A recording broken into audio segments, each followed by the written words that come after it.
শুকরান। আলহামদুলিল্লাহ কাসীরান। সম্মানিত ভাইরা, সবাই গরমে আমি আল্লাহ তাআলার শুকরিয়া আদায় করি,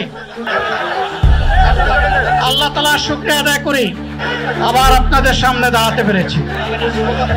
আমি বলেছিলাম দুর্নীতি মুক্ত বাংলাদেশ ইনশাআল্লাহ সবাইকে নিয়ে আমরা গড়ব।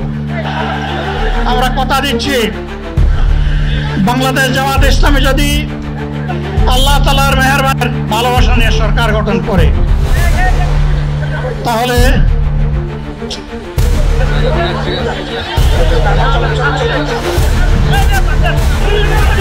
আলহামদুলিল্লাহ আলহামদুলিল্লাহ। আরে আল্লাহ যত সময় হায়াত দিচ্ছেন, আল্লাহ যত সময় হায়াত দিয়েছেন তত সময় মানুষের জন্য লড়াই করব ইনশাআল্লাহ। লড়াই বন্ধ হবে না। বাংলার মানুষের মুক্তি অর্জন হওয়া পর্যন্ত আমাদের লড়াই অব্যাহত থাকবে। বলছিলাম জামাতে ইসলামী যদি আল্লাহর ইচ্ছা এবং জনগণের ভালোবাসায় বাংলাদেশের মানুষের সেবা করার সুযোগ পায়, তাহলে মালিক হবে না, সেবক হবে ইনশাআল্লাহ। আজ আমি ঘোষণা দিচ্ছি, লক্ষ জনতাকে সাথে নিয়ে বাংলাদেশ জামাতে ইসলামী থেকে যারা আগামীতে সংসদ সদস্য হিসাবে নির্বাচিত হবেন, তারা কথা বন্ধ করেন, আপনারা কথা বন্ধ করেন, সবাই বসে পড়েন।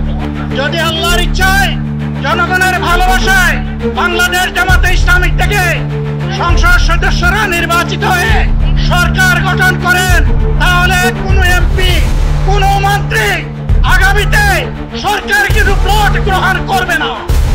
কোন এমপি এবং কোন মন্ত্রী ট্যাক্সবিহীন কোন গাড়ি চড়বে না।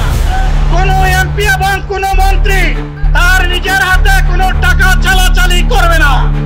কোন এমপি এবং কোন মন্ত্রী যদি তার নির্দিষ্ট কোন কাজের জন্য বরাদ্দ পেয়ে থাকেন, কাজ শেষ হওয়ার সাথে সাথে বাংলাদেশের 18 কোটি মানুষের কাছে তারা তার প্রতিবেদন তুলে ধরতে বাধ্য হবে। সম্মানিত বন্ধুগণ, চাঁদা আমরা নিব না, দুর্নীতি আমরা করব না, চাঁদা আমরা নিতে দেব না, দুর্নীতি আমরা সহ্য করব না। এই বাংলাদেশটাই আমরা দেখতে চাই।